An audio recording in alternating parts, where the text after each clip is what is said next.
Assalamualaikum warahmatullahi wabarakatuh.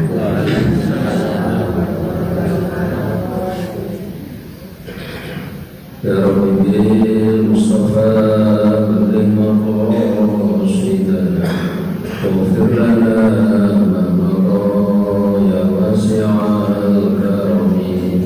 Ya Rabbi Mustafa Baligh maqasidana waghfir lana ma madha ya wasi'al karami. Wal habib شفاعته لكل أمر من الأحوال مقدمين. يا ربي مصطفى بلغ مقاصدنا واغفر لنا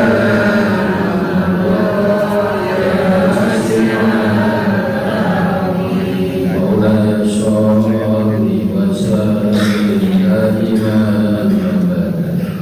على حبيبك خير الخلق كلهم. يا ربي المصطفى بلغ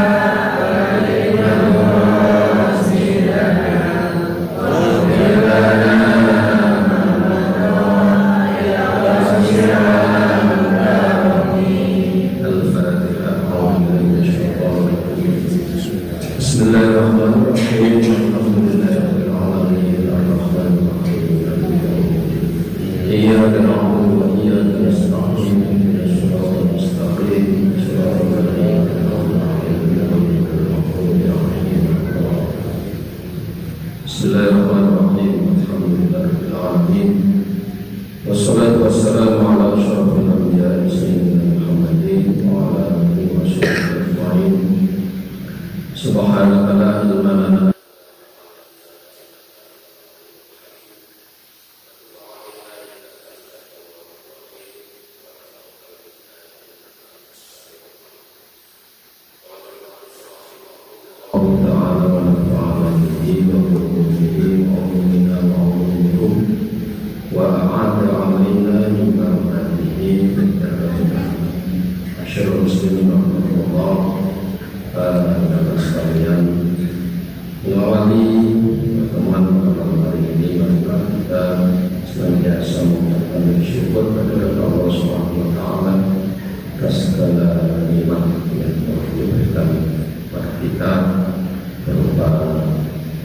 hidayah dan taufiknya, sehingga pada kesempatan ini kita dapat melaksanakan kewajiban kita menunaikan sholat maghrib berjamaah, sekaligus kita lanjutkan dengan pengajian kita sebagai biasa.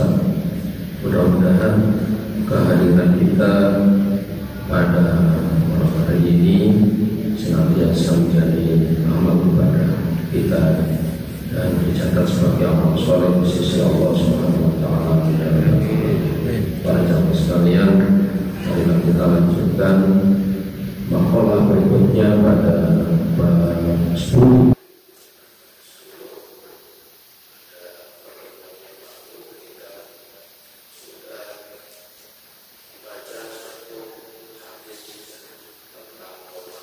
Menggunakan siwak, menggunakan siwak,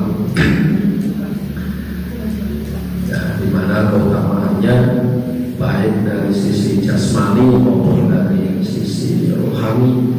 Di mana dari sisi jasmani banyak sekali manfaat-manfaat yang didapatkan bagi seseorang yang menggunakan siwak. Termasuk misalnya menguatkan pandangan, ya saya mengingat-ingat lagi ya, menguatkan pandangan, kemudian menguatkan fungsi, menghilangkan dahak, menghilangkan bau nafas yang tidak sedap, ya. Itu termasuk manfaat-manfaat yang didapatkan bagi seseorang yang menggunakan siwak dari sisi jasmani, ya. Selanjutnya dari sisi agama, dari sisi rohani, dari sisi keutamaan ibadah, maka seseorang yang sholat menggunakan siwak, dia akan mendapatkan 70 lebih utama daripada 70 sholat tanpa menggunakan siwak. Tidak sholat sebelum. Oh, sudah beli mas. Iya, ya bagus bu ya. Sudah dipakai belum? Sudah dipakai belum? Oh,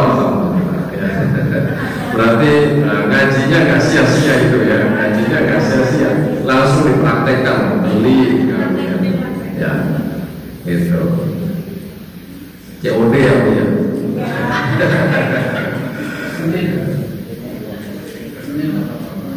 Iya, jadi praktekkan ya. Setiap kali sholat ya, atau mau baca Quran misalnya ya, mau baca Quran pakai siwak ya, mau sholat wajib atau sholat sunat dipakai ya, gitu. Jadi ya nanti insya Allah akan ada manfaatnya gitu ya, akan ada manfaatnya.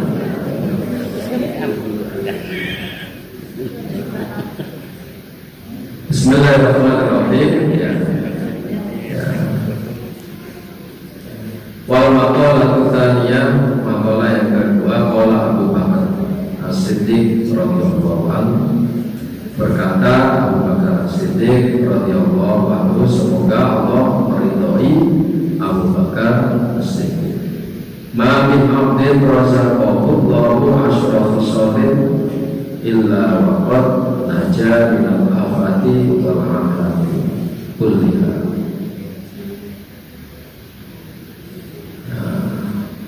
Berkata Abu Bakar, semoga Allah meridhai kepada Abu Bakar, amin abdin, tidaklah seorang hamba,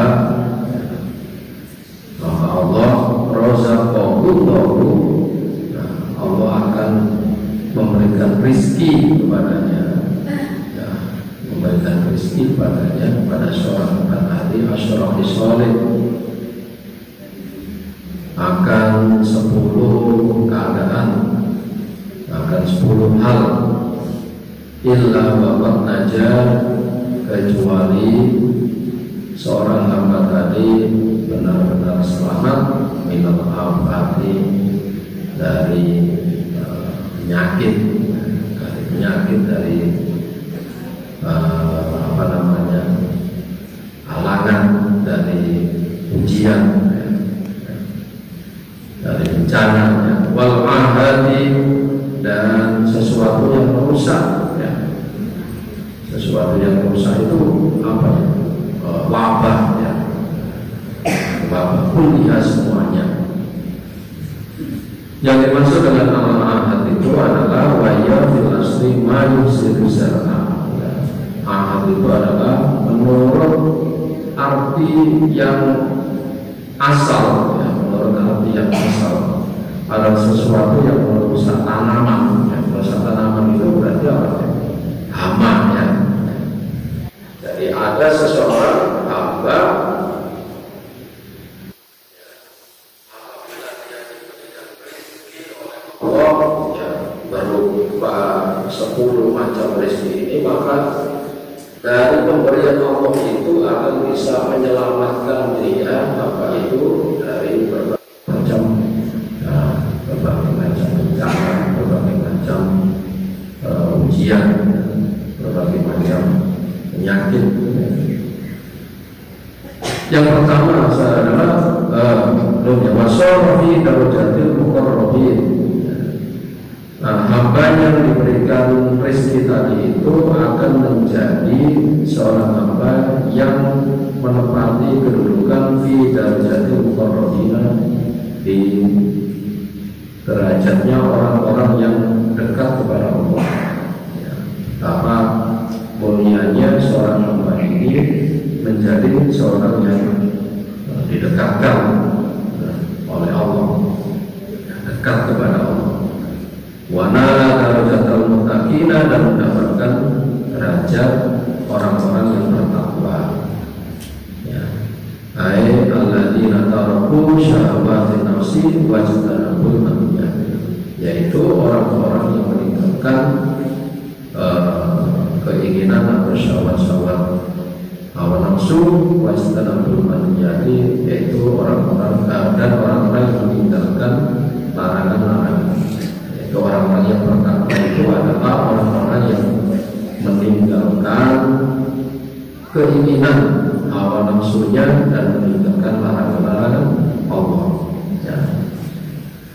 Jadi ada beberapa rezeki yang diberikan oleh Allah kepada hamba, di mana kalau rezeki ini diberikan, maka orang yang diberikan rezeki itu menjadi orang yang dekat kepada Allah. Ya. Nah, ada orang itu yang dekat kepada Allah karena memang Allah mendekati dia, ya, karena dipilih, orang-orang itu dipilih oleh Allah. Ada orang yang dekat kepada Allah tapi kedekatannya itu atas ya, kesungguhan, ya, dia bersungguh-sungguh untuk mendekatkan diri kepada Allah, akhirnya Allah pun juga mendekat kepadanya. Nah, makanya bagaimana apabila kita merasa bahwa kita ini jauh kepada Allah, sebenarnya Allah itu bukan menjauhi.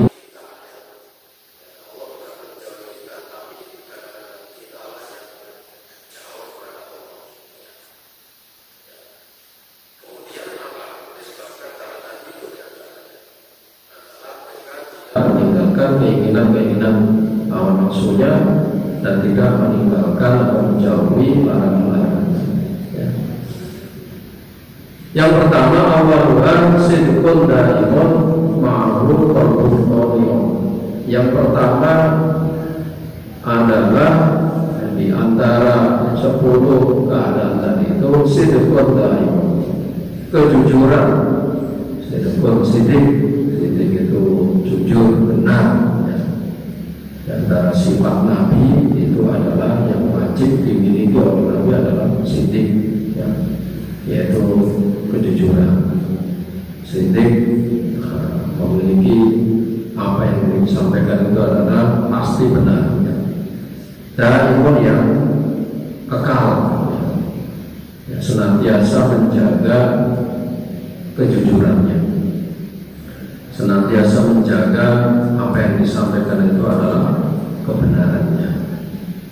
Ma'ruf qalbun qadiyun, di mana dengan kejujuran tadi disertai qalbun qadiyun, hati yang ridho.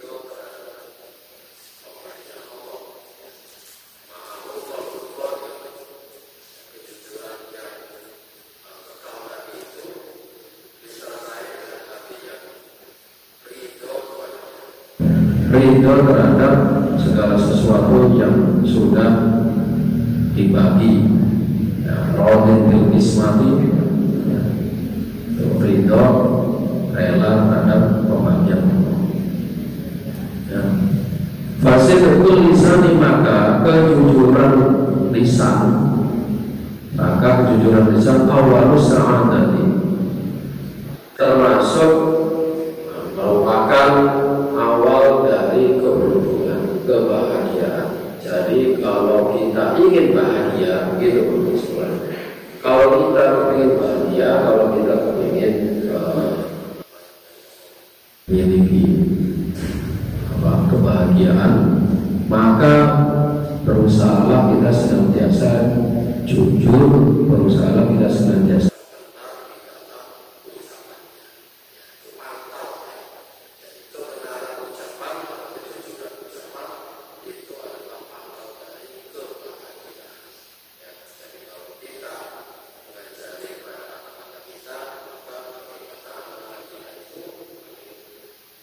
kita berikan contoh ya kepada anak-anak kita yang dimulai supaya mereka membiasakan diri berbuat jujur, membiasakan diri ucap.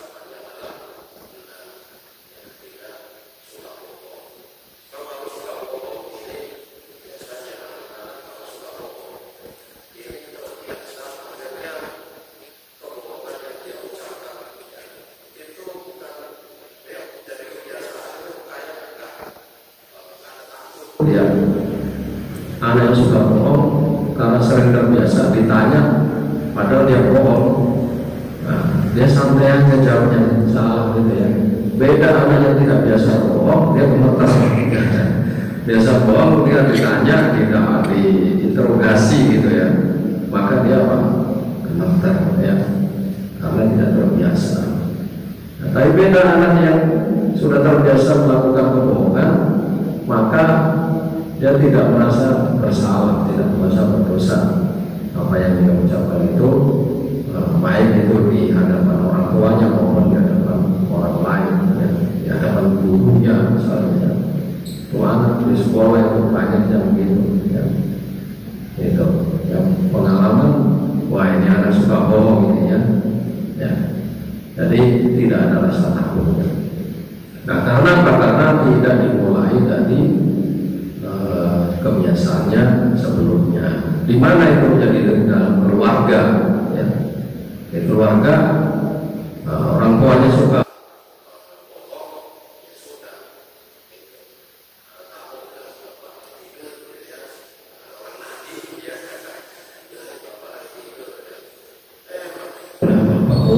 gitu ya, anak itu bapak tidur gitu ya, akhirnya anaknya apa? Dia nyimpen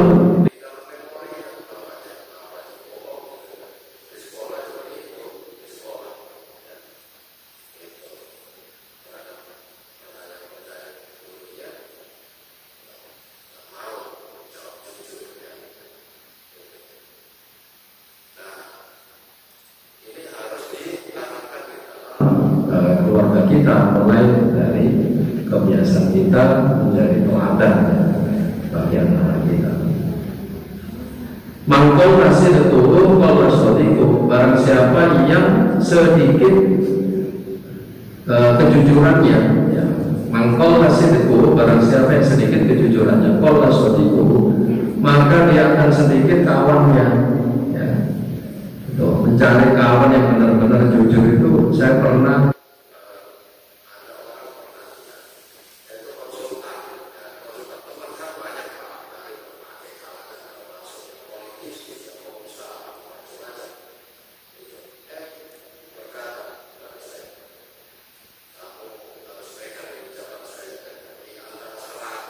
kawan saya itu ya, misalnya ya antara 100 kawan saya itu paling yang bisa dipercaya jujur benar-benar pada dua ya.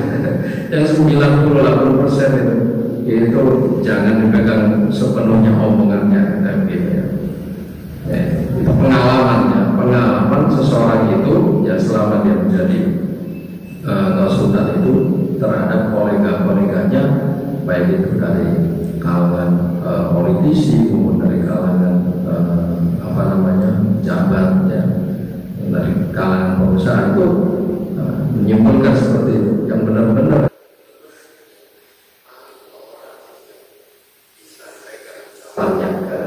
yang lainnya itu nanti dulu, jangan kita percaya 100%, tapi pertimbangkan matang-matang ya gitu ya.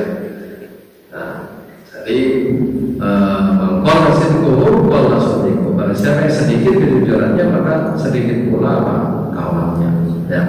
Karena itu ada sebuah pesantren, itu di pintu masuknya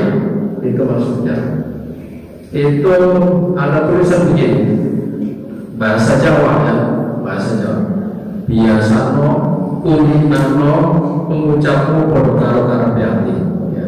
Biasano kulinano pengucapmu podo karo karapiati, biasakan ya gitu ucapanmu sama dengan kehendak hati ya. Jadi itu kelihatannya sepele, kelihatannya itu ucapan biasa ya, apalagi bahasa Jawa, bukan bahasa Arab gitu ya, bukan bahasa Arab yang ditulis bagus gitu ya, tapi itu mengandung satu peringatan bagi kita bahwa yang menjadikan seseorang bahagia itu adalah diawali dengan kejujuran lisan itu tadi ya, fasih tulisani awal usaha. Nah, orang yang punya kejujuran ini termasuk karunia Allah ya. Jadi nggak main-main. Orang yang biasa jujur, nah, misalnya kamu gimana sih kamu coba tadi bilang begini, saya nggak bisa saya gitu kan. Polos banget sih jadi orang gitu ya. Nah, itu nggak main-main. Nanti orang itu dikasih apa namanya karunia Allah ya. Itu termasuk apa? Rizki dari Allah. Razaqallahu asyrafis sholihin. Ya. Sidqun da'imun ya, ma'ahu qalbun qani'un ya, kejujuran yang kekal, kejujuran yang terus menerus ini menjadi apa? Rizki dari Allah ya. Termasuk rizki dari Allah ya. Nah karenanya kalau sekarang banyak yang orang tidak jujur, itu berarti apa? Berarti tidak diberikan rezeki dari Allah berupa kejujuran ya. Jadi kita punya pemahaman bahwa kejujuran itu pun merupakan rezeki dari Allah ya. Ya, tidak hanya berupa materi ya. Dan itu yang apa? Naja minal afati wal ahadi, yang bisa menyelamatkan seseorang itu dari apa namanya kesulitan-kesulitan ya, di dunia ini ya. Itu termasuk kesulitan-kesulitan di akhirat. Nah karena itu Nabi dipercaya pertama kali oleh masyarakatnya itu adalah karena apa? Kejujurannya Nabi itu ya. Nah, dipercaya oleh masyarakat pada waktu itu adalah karena kejujurannya, sehingga beliau mendapatkan gelar Al-Amin itu adalah karena kejujuran. Ya coba sebelum diutus sebagai Rasul, ya sebelum diutus sebagai Rasul, beliau dipercaya untuk berdagang, ya berdagang kemana? Ke Syam, Syria. Ya, pertama pada waktu masih kecil beliau diajak berdagang sama mamanya Abu Thalib. Yang kedua karena bakat berdagangnya ada dalam diri Nabi, termasuk tidak hanya bakat dalam berdagang tapi kejujurannya dalam berdagang, maka beliau dipercaya oleh Khadijah ya. Khadijah untuk membawa barang dagangannya ke Syam, Syria. Ya, dari Mekah ke Syria jauh ya. Itu. Nah, dari situlah ada satu kawan ya yang bernama Maisarah itu diminta ditugasi oleh Siti Khadijah untuk gimana sih wataknya, perilakunya Muhammad yang kamu ikut dagang ya. Jadi mengamati si Maisarah ini mengamati perilaku Nabi Muhammad. Makanya Maisarah disertakan di dalam kafilah, dalam rombongan dagangannya itu untuk mengamati gimana perilakunya Muhammad itu ya, selama dia di sana, selama berdagang itu ya, di perjalanannya bagaimana ya. Mengamati di situ sebelum Nabi Muhammad menikah dengan Siti Khadijah ya. Ya di situ diamati ya. Ternyata apa? Perilakunya sangat mengagumkan, terutama di dalam hal kejujurannya yang dimiliki sejauh sebelum beliau diangkat sebagai Rasul ya. Ya. Waktu itu masih umur 25 tahunan ya. Nah disitulah semakin tertariknya Khadijah kepada Nabi Muhammad ya, karena perilaku beliau di dalam berdagang itu tadi ya.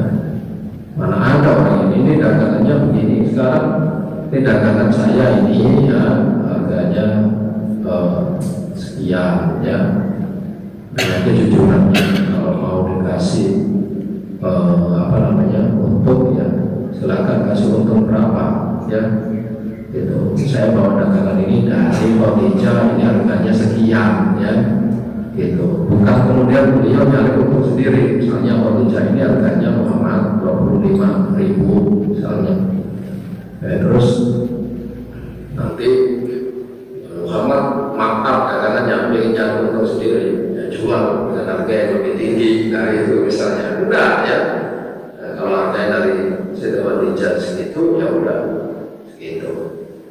Ya, tidak kemudian beliau namanya menambah harga, ya maka harga ya untuk mencari keuntungan di balik dagangannya. Nah, contohnya di situ. Ya, jadi kejujuran yang dimiliki oleh Nabi itu adalah apa? Sesuatu yang wajib yang bagi Nabi, maka bagi kita adalah merupakan rizki yang mana rizki itu apa bisa menyelamatkan kita dari kesulitan-kesulitan. Ya, ya jadi banyak orang-orang itu yang dipercaya karena apa? Kejujurannya. Ya, dia tidak modal apa-apa, tapi karena kejujurannya dia dipercaya. Tuh. Nah, yang kedua, wasani sabrun kamilun ma'ruf syukrun daimah. Yang kedua adalah sabar yang sempurna ma'ruf syukrun daimah, yang disertai dengan syukur yang kekal. Ya, syukur yang selama-lamanya. Ruya Nabi sallallahu alaihi wasallam diriwayatkan bahwasanya Nabi kita sallallahu alaihi wasallam bersabda, afdhalul imani as-sabru was-samah. Iman yang paling utama itu adalah as-sabru, sabar, ya. Was-samah dan lapang dada, ya. Sabar dan lapang dada. Apa sih? Nah, saya pernah ngaji di apa namanya, sabar itu adalah misalnya seperti kita mampu melakukan sesuatu, tapi sebenarnya kita tidak mau melakukan sesuatu itu, mau membalas, ya kita mampu membalas karena kita itu sakiti orang, sebenarnya kita mampu membalas, tapi kita tidak mau.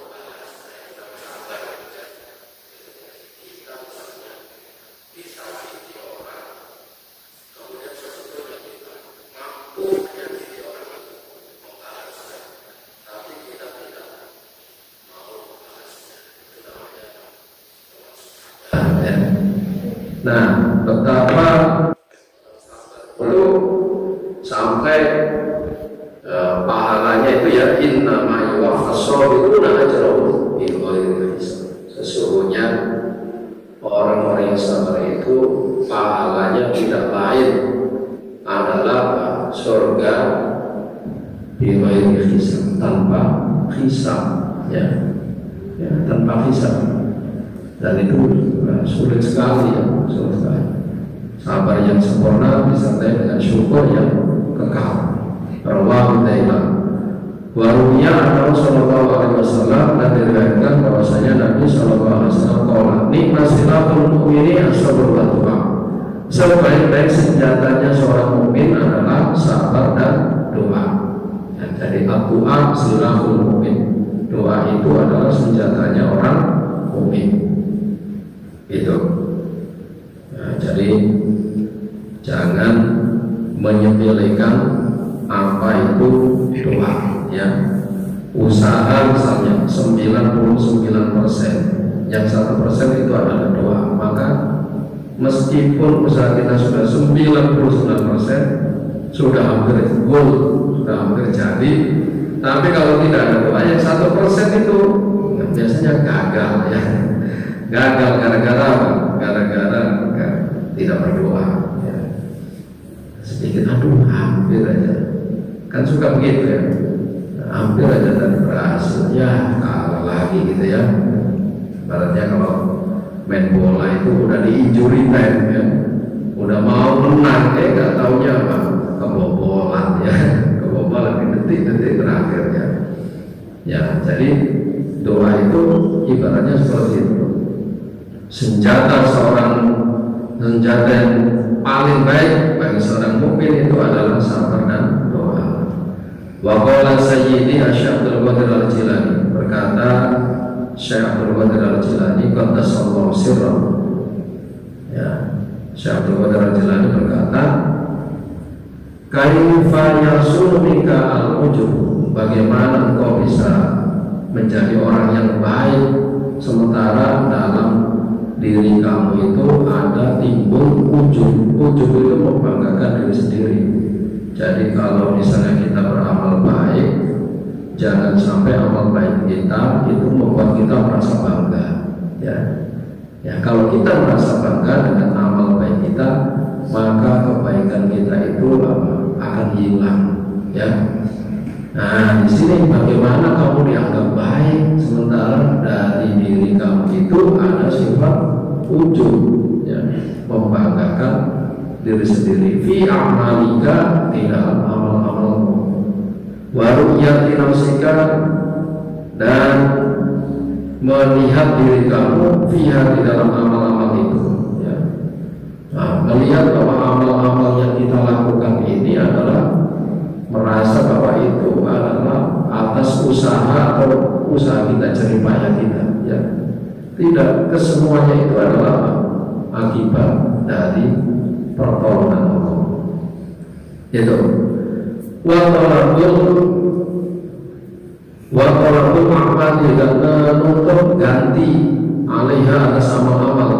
Saya udah amal sekian, ya, udah zikir sekian ratus, udah sholat sekian rakaat, wa talabul ahmadi, menuntut ganti. Mana gantinya ya? Ya masih begini-begini aja gitu. Padahal usahanya sama. Saya pernah bercanda sama orang, ya. Saya bercanda sama orang. Ada orang berkata begini, saya ini heran melihat dia. Ada orang yang kata, saya heran melihat dia, usahanya sama sama saya, bahkan dagangan saya ini lebih lengkap, tapi dia rumahnya maju, ya gitu, mobilnya bolak-balik ganti, bagus-bagus, rumahnya juga lebih bagus, gitu. Saya candain aja. Nah, kamu sering ke masjid, kalau dia kan jarang ke masjid, ya gitu, ya. Coba kamu jarang ke masjid, nanti dikasih sama Allah kayak dia, gitu. Itu kan ujian, ya. Ujian itu, saya, ya kamu sering ke masjid, lalu dia sering ke masjid, lebih sering ke masjid, yang satunya itu enggak, ya, gitu, ya. Padahal usahanya sama itu, dia jarang ke masjid juga, tapi kok saya kalah sama dia, gitu ya. Ya itu yang sebabnya kamu gara-gara sering ke masjid, ya. Ya, jadi itu apa? Ujian, ya, ujian, ya. Artinya apa? Dia dengan amalnya itu menuntut kepada Allah, menuntut ganti, gitu. Nah, maka bagaimana? Dari mana bisa mendapatkan kebaikan kalau dia dengan amalnya itu dia menuntut kepada Allah supaya diganti, gitu ya. Ya udah, amal-amal saja, ya. Itu waktu amalnya, ya. Padahal apa wajami udalika bitaufiqillah ta'ala. Padahal semua itu adalah yang dilakukan itu adalah disebabkan karena taufiqillah ta'ala, ya, karena pertolongan Allah, ya. Kita bisa beribadah dengan baik itu adalah karena pertolongan Allah, yaitu rezeki itu, ya. Kemarin pada tadi itu kita bahasannya adalah rezeki, ya. Itu termasuk rezeki yang diberikan oleh Allah, di mana rezeki yang berupa taufik tadi itu adalah bisa menyelamatkan kita dari apa tadi? Dari kesulitan, dari afat dan ahad, dan segala sesuatu yang merusak diri kita, ya. Bitaufiqillah ta'ala wa fadlihi, dan anugerah Allah. Jadi jangan disepelekan. Kemarin saya mengikuti haul, ya. Temanya apa? Temanya dalam haul itu, temanya adalah istiqomah dalam wirid adalah karunia besar, gitu ya. Istiqomah dalam wirid adalah karunia besar, gitu. Jadi istiqomahnya saja itu sudah karunia yang besar. Istiqomahnya, bukan hasilnya, bukan. Istiqomahnya saja itu sudah merupakan karunia yang besar. Jadi kalau ada orang misalnya belum mendapatkan apa-apa, dari istiqomahnya saja itu sudah sesuatu yang merupakan rezeki dari Allah dan anugerah Allah. Nah, wa in kunta taraktal maksiata fa bi khifni aina anta minasyarri. Wa in kunta tarakal maksiata, dan jika engkau meninggalkan maksiat fa bi khifdihi, maka sebab dijaga oleh Allah. Ayat anta syukri, maka dari mana engkau termasuk orang yang bersyukur ala dalika, atas hal itu. Kita dijaga dari maksiat itu adalah merupakan apa? Anugerah, gitu ya. Ya, kita dijaga oleh Allah, tidak berbuat maksiat, itu juga merupakan apa? Anugerah, ya, merupakan pertolongan Allah. Banyak orang yang tidak bisa menjaga dirinya dari maksiat, ya. Nah, itu kata Syekh Abdul Qadir wal i'tirafi bi hadhihi ni'ami allati ataka Allah fa khaliquka. Pengakuan terhadap kenikmatan-kenikmatan ini, ya, apa itu tadi? Yaitu taufik tadi itu, ya, pertolongan Allah. Kemudian dijaga dari maksiat, itu merupakan kenikmatan-kenikmatan. Pengakuan terhadap kenikmatan-kenikmatan ini allati ataka Allah, yang diberikan oleh Allah, fa khaliquka wa khaliqu af'alika, maka Allah adalah yang menciptakanmu, wa khaliqu af'alika, dan yang menciptakan perbuatan-perbuatan, ma'a kasbika, beserta usaha. Nah, jadi Bapak Ibu sekalian, ini baru yang kedua, ya. Yang kedua harus kita sadari banyak hal-hal yang merupakan pemberian Allah yang masih belum kita sadari bahwa itu merupakan karunia yang besar, ya. Itu karena itu duduknya kita di sini ini juga merupakan sesuatu yang harus kita syukuri, ya. Kita syukuri kita bisa duduk di sini. Coba kalau kita sakit nggak bisa duduk di sini, ya. Nah, sakit baru, masa menunggu sakit dulu baru sadar, ya. Menunggu sakit dulu baru sadar. Coba biasanya saya udah duduk di masjid, ya sekarang berbalik di rumah sakit, di tempat tidur, ya, baru sadar begitu, ya, jangan sampai, ya. Nah, itulah beberapa anugerah yang diberikan oleh Allah, yaitu rezeki yang bisa menyelamatkan seorang hamba itu, sehingga hamba tadi itu bisa menjadi hamba yang al-muqarrabin wal muttaqin, yaitu orang yang dekat kepada Allah dan orang yang bertakwa, ya. Wasal itu fakrun daimun ma'uzudun hadir. Wasal itu yang ketiga fakrun daimun, yaitu fakir, ya. Daimun yang kekal, ma'ahu zuhdun hadir, tapi disertai ada orang yang fakir tapi dia disertai zuhdun hadirun, tidak terikat kepada dunia. Artinya apa? Sekalipun dia dalam keadaan fakir, tetapi kefakirannya itu tidak menjadikan dia itu nolongsor, ya, tidak menjadikan dia itu tenes, gitu, ya. Nah, karena ada orang yang